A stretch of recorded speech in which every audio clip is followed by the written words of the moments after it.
Oh yeah, listen up. Woo, shit. It's good shit. Hey, ain't my problem. I figure more people come, but you know, let's turn this down.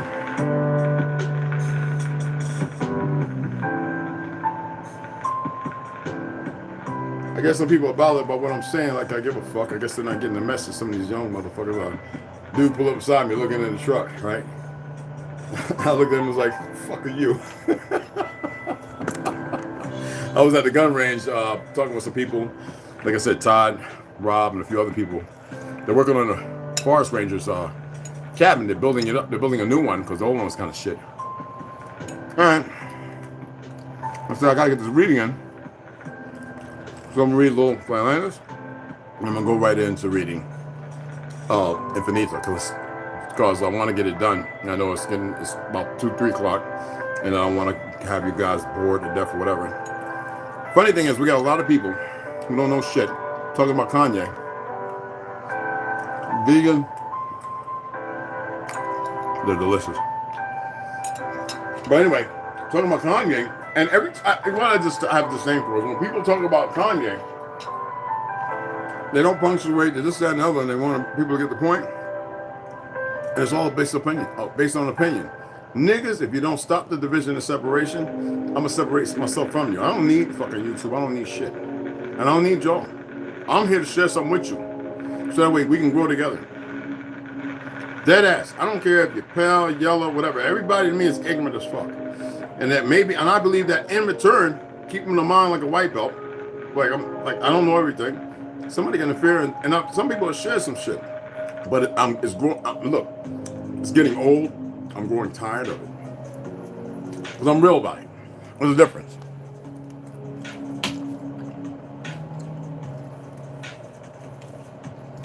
I'm fucking tired. People are so full of shit. I love people.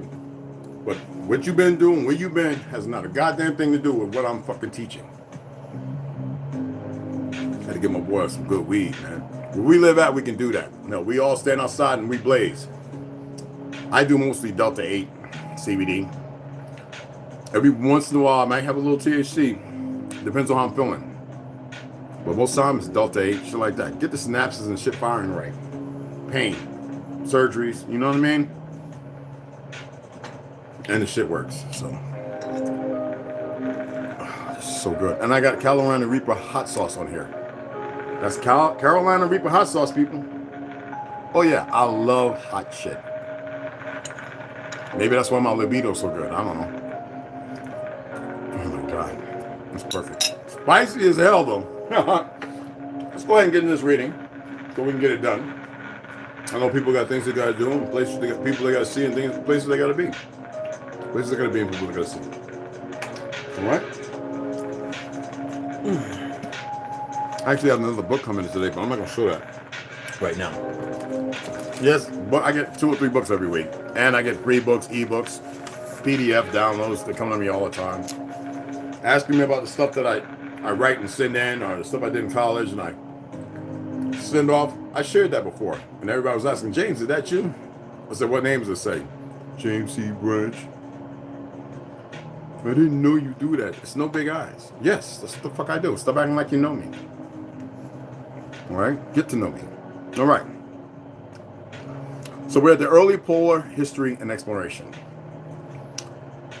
The ancient world's mythologies regarding a magnetic mountain, 4-directional rivers, and other more fantastical, I haven't heard that in a long time, features, I think I heard it before, I think I mentioned it early on in this book, features at the North Pole are shockingly consistent. But what did the earliest known explorers, historians, and cartographers have to say about the subject?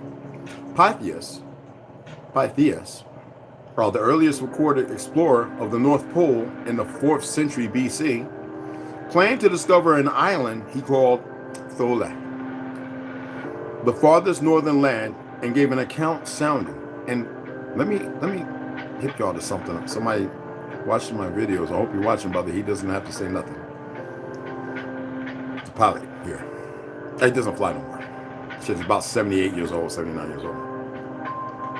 What we think we know of so-called Alaska, Greenland, and all that shit, the map is a lie, y'all.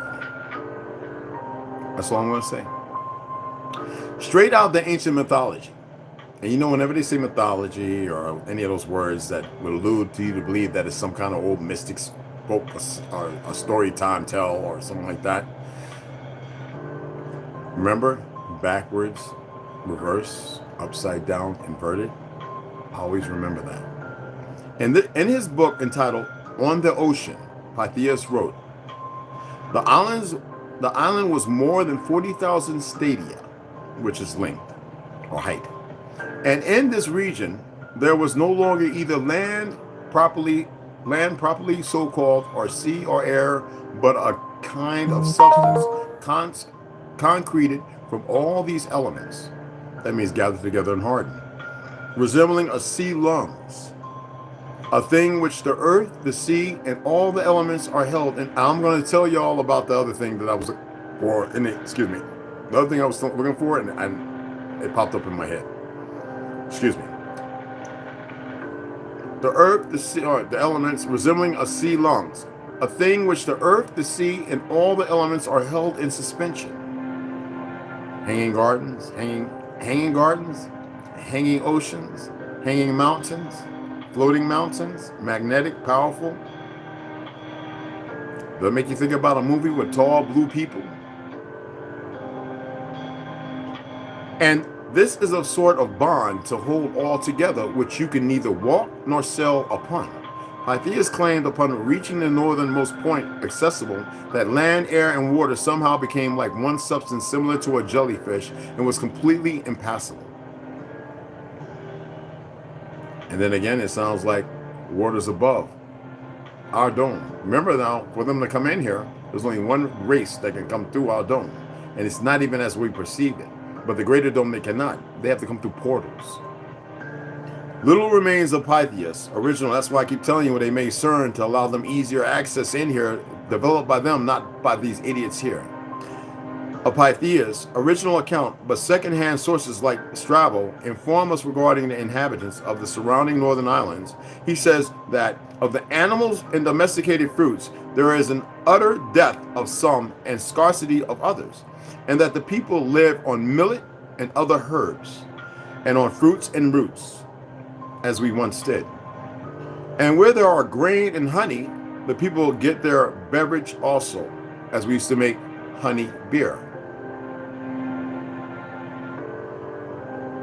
From them, as for the grain, he says, since they have no pure sunshine, they pound it out in large storehouses after first gathering in the ears. So is that inner earth or upper earth?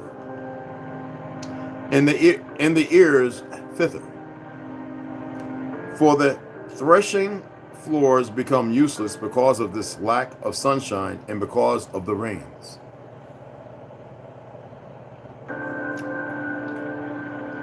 Pliny the Elder also wrote of Pytheas' journey in his Naturalis Historia, chapter 4, verse 16, stating that on summer days the sun approached nearer to the top of the world.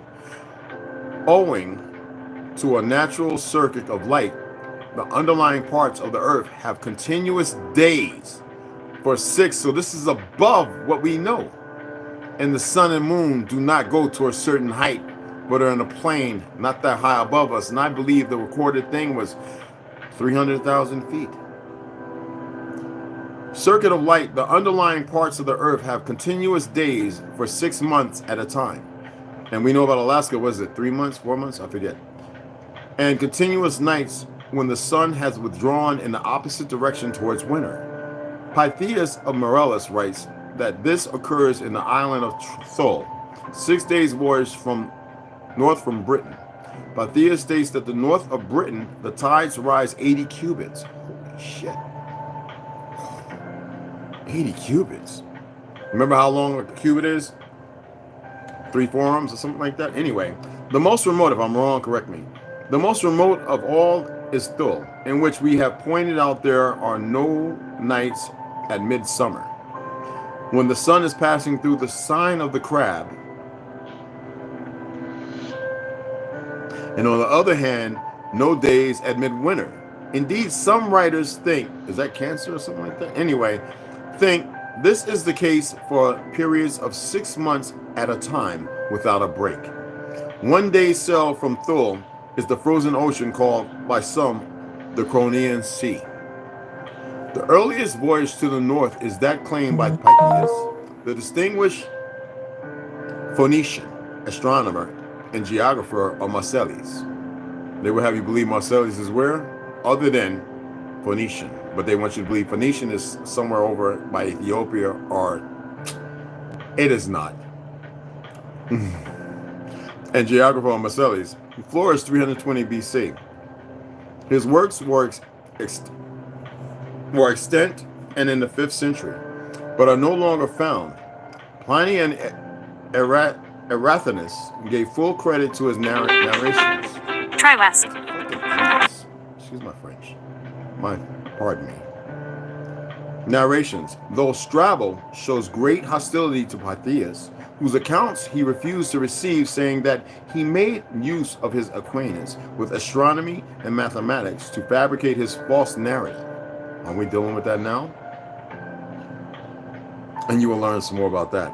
Anyway, Pliny, however, with more reason, thought that he employed his knowledge in practical exploration. The latest editor of Strabo does not share in his author's doubt. Or according to Pliny and others, Pytheas sailed through the Straits of Gibraltar, making his way north to the British Isles, whither it was the custom of his countrymen to resort, and after traveling over England on foot, pretty freaking awesome, proceeded northward to a place called Thule, 6 days sail from the northern part of Britain. Benjamin Franklin da Costa in Vitico Fortunata Arctic exploration with an account of Nicholas of Lynn. Even before the 4th century BC, similar claims were made by ancient Greek and Roman poets and historians like Pindar, Herodotus, Hesiod, Homer, then later Virgil and Cicero, regarding Hyperborea and the Hyperboreans, meaning the place people beyond the north wind. They said the people of Hyperborea were giants who lived for over 1,000 years and enjoyed lives of perfect happiness. And in another lost book, and what did we read over there about they were here and they didn't want to deal with us? And they're still here, probably being hunted and persecuted, but you would never hear this lying me to say that. Regarding Hyperborea and the Hyperboreans, meaning the place people beyond the north wind. They said that the people of Hyperborea were giants who lived for over 1,000 years and enjoyed lives of perfect happiness. In another lost book written in the 14th century BC, Arcadius of Abdera collated all the known stories written about the Hyperboreans. Diodorus Siculus references this lost work, stating that in the regions beyond the land of the Celts, there lies in the ocean an island no smaller than Sicily. This island, Negro Sicily.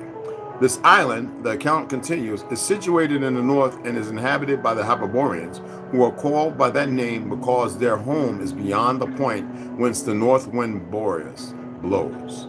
And the island is both fertile and productive of every crop and has a temperature climate.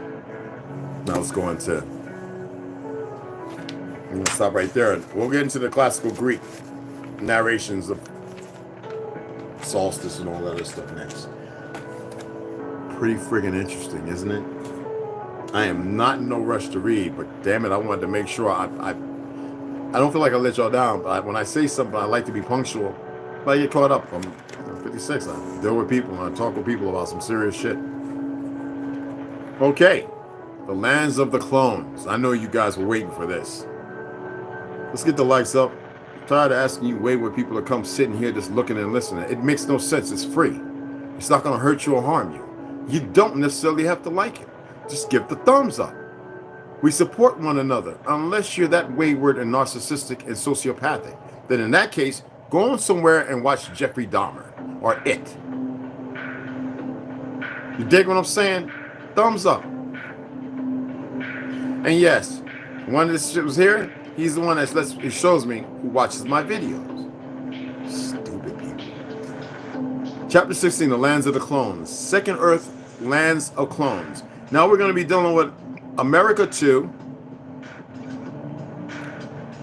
Gran Tierra de los Desertores, Europa to Europa 2. We already spoke about Europa first. And the known lands, America. And there's two more I can't see, but I'm going to make the map. This is the book. This is indeed a very strange Earth. It was created as a totally experimental first Mars Earth, although it was not used for a long time until they transferred the idea of the Mars Earth.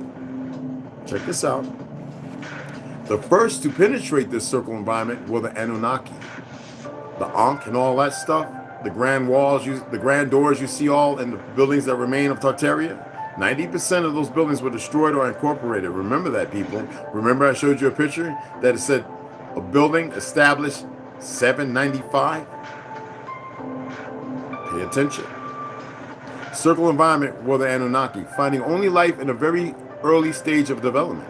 It was immediately used to transport some of the then dominant races to create an experimental site for conflict resolution and inter-race development. But this did not prosper and it was almost destroyed. Then it was used as cloning lands, and there are pictures steeped in the late 1800s, early 1900s, showing whether in the so-called Detroit, the old grand city of New York, which they toppled and destroyed, makes no sense. Grander than the city you see there now. Chicago, all the way down to the bayous of the Mississippi, grand cities, y'all, that had cloning centers in the front that people were coming off the boat going right into. Then it was used as cloning lands to save lives of important leaders of the different races. For that reason, it has that characteristic name, and we see that today. There was an escape of beings that were used for cloning that had to be chased in order not to generate great commotion in the different worlds. Here they just kill them. This also happened with human beings who are used for cloning, who escaped from there. These beings were robotic and lacked any feeling or empathy. No doubt all this was another aberration of the parasites, easy to control, easy to manipulate, easy to deliver speeches, even in their malfunctioning. You see them, but you disclaim them because of the ignorance of Mr. Rockefeller and the CIA, making sure that you are educated after destroying many men and letting women do a part they were never meant to do, and nurturing you, which was not, but raising you, tearing you down further. This experimental land today is completely abandoned. They are one of the many forgotten lands that someday maybe someone can reuse. The Palladians, Palladian bowling alley, well, y'all know the term, also have these lands in view to make a massive relocation. But the truth is that it is not known what can be found there, since the large laboratories were abandoned overnight. That sounds like a mass exodus, doesn't it? Chapter 17, the reptilians. I knew y'all would wait for this one. This one is pretty damn... The story I told you, I'm attempting to get in touch with Nixon. He's a liberal living in California. He hates Republicans. He's ex-military, so you don't wonder how it happened. Because I know he remembers this shit. Not the Nixon, it's a different one. I know he remembers when he took off from me. I know he remembers because he was the one saying, did you see the eyes? He was so fucking nervous. You ever see somebody 3 shades darker than me, look lighter than me? Trust me when I tell you this shit is not a joke. These beings are often mistaken for Anunnaki or other beings. But the reality is that they live far away from the known lands. Although they have visited them on several occasions and have made direct contact with leaders, there are beings who prefer to live far away from other worlds. Their homes are generally built underground. And these advanced reptilians have shown great hostility to humans on several occasions. They have encountered them. Generally, if they visit other worlds, they do so to implant. Subway bases that could be used in the future, since they monitor everything from there with their advanced technology. Sounds like fucking sleep stacks to me. Although they have a whole circle environment for themselves as the Lacerda lands, most of them prefer to live in an island near that world. There they have a large subway city, and although they live in independent lands, they seem to prefer it that way. They have had in the past great wars against the Anunnaki and are considered of great advancement and development of weapons for destruction. These beings have earned their due respect from the great colonizers and have never been used as beings for inferior tasks. nor have they been able to bend them in any way. It is very possible that if they had to choose a side, they would go in favor of the custodians in a possible future war against humanity. And you better believe there's certain things happening right now. Y'all have messengers all around you, but you don't know how to listen to them because of your arrogance, your sublime ignorance. And they wouldn't tell you. And you wouldn't figure it out. You would just be with your opinions, thinking you know something, guessing everything. You would never figure it out. Chapter 18, because I promised I'd read this to you. The celestial lands and others, extraterrestrial worlds. And this is a place of water. Where do you think they get all this Kevin Costner SeaWorld and all that stuff from? There are many other worlds that are being left out of this book, and that soon will also be detailed about them. There are so many extraterrestrial races that struggle to survive in a system that seems to leave, yes, mere luck the fate of each one. Those who survive are those who die. Listen again. To leave mere luck the fate of each one. Those who survive are those who die. It should also be noted that there are many others, although to a lesser extent, where peace and development reigns, perhaps because the parasitic races did not see or find anything interesting. Perhaps they monitored them from afar, or simply their development was subsequent to the visits in their lands and go unnoticed. Other lands, as we have seen, did not even manage to develop completely when the parasites entered their worlds and emptied their lands along with their dreams.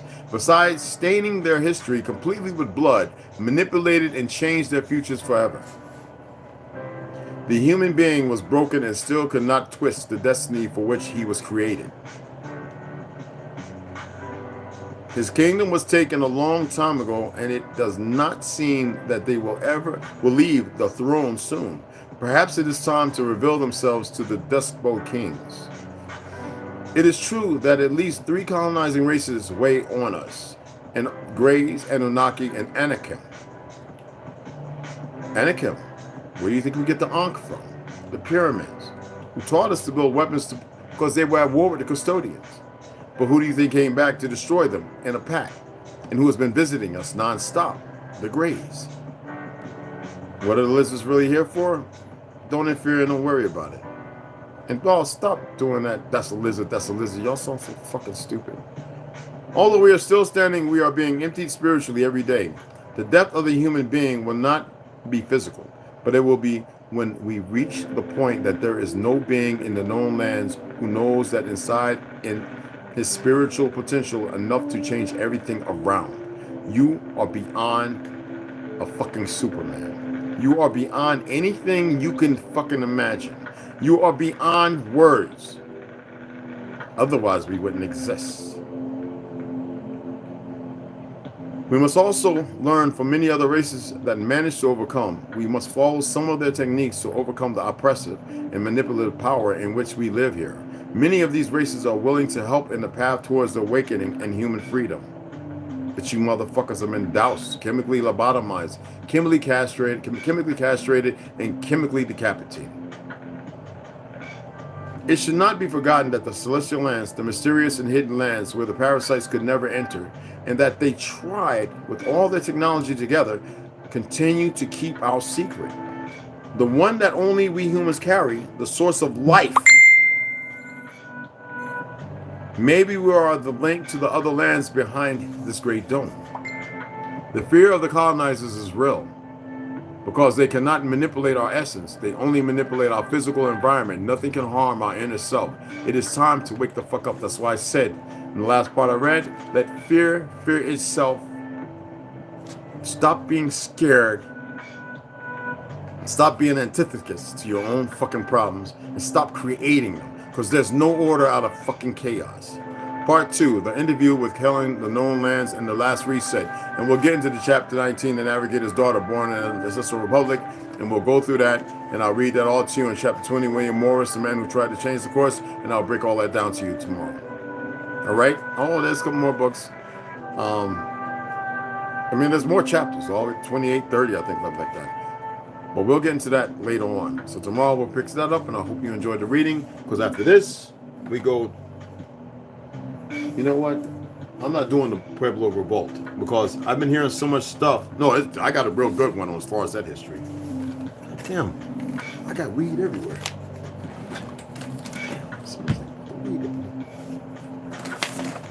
This right here, I was going to read a little more of this. I'm going to save that for tomorrow. I really want to get deep into this after we get done with in Terra Infinita. We already did navigate across the Witch Garden. I told you about Captain Morris, the daughter.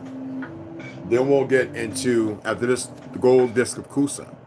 But by that time, we should be done with the FLATLANTIS. It's very important that we follow an order, okay? And I will continue to interject my travels around the world, everywhere I've been, our world, our Earth, our terra firma, our dome. My lessons when I learned how to fly a Cessna, skydiving, deep sea diving, I will continue to share that stuff. And I'm not looking for the masses, I'm looking for the few.